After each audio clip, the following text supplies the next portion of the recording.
na raw hindi nakakadalaw ang partner ni FPRRD na si Hanilet Avancenia sa kanyang detention facility sa ICC sa The Hague, Netherlands. Ayon yan sa dating spokesperson ng dating Pangulo na si Attorney Harry Roque. Ang iba pang detalye sa agenda report ni Rocky Ignacio ng Abante Radio Live. Mula po dyan sa The Hague. Rocky, ano na ang latest? Yes, magandang tanghali sa iyo mula dito sa The Hague. Pinky, hanggang sa kasalukuyan Pangulong Rodrigo Duterte na nakadetain sa detention facility ng ICC. Kanselado pa rin kasi hanggang ngayon sinasabing pagdalaw ng kanyang partner na si Hanilet Avancenia sa loob ng kulungan.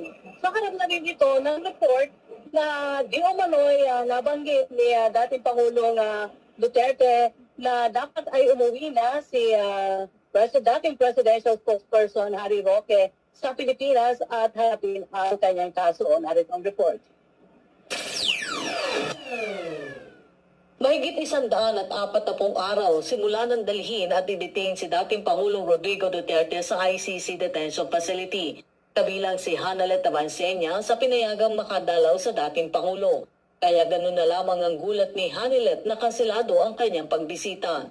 Nakikipag-ugnayan na po sila sa kanilang abogado at inaasahan natin na magkakaroon ng kasagutan ng hukuman sa lalong mabilis na panahon dahil ang importante nga po sa pamilyang Pilipino at sa sambayanang Pilipino ay malaman ang kalagayan ni Tatay Digong dahil siya ay 80 anyos na. Balik Netherlands si Hanilet na nakatoka sa pamilya na magbantay sa kalagayan ni Duterte. Pinakauling dalaw nito ay noong Miyerkules sa nakaraang linggo. Ito na rin ang pinakamatagal na panahon na walang pamilya na nakadalaw kay Duterte. Pero whether or not matuloy o hindi, ang alam ko, ang pulisiya ng pamilya ay merong isang matitira rito, isang next of kin, para kung merong mangyari kay Tatay Digong. So may bisita o wala, meron pong kamag-anak dito na mananatili sa The Hague hanggang mapalitan si Ma'am Hanilet, hindi po siya aalis. 4 na araw kada linggo ang schedule ng bisita tuwing Lunes, Martes, Miyerkules at Biyernes. Ikinalungkot naman ng mga taga-suporta ng dating Pangulo ang kanselasyon ng pagbisita ni Hanilet. God bless. I'm positive. We love our president, former president very much. We prayed outside.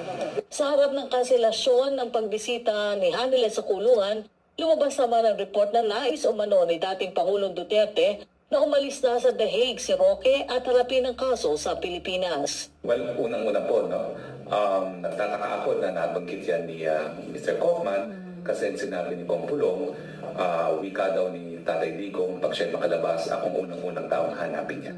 Nais ko makita niya ako dito sa The Hague.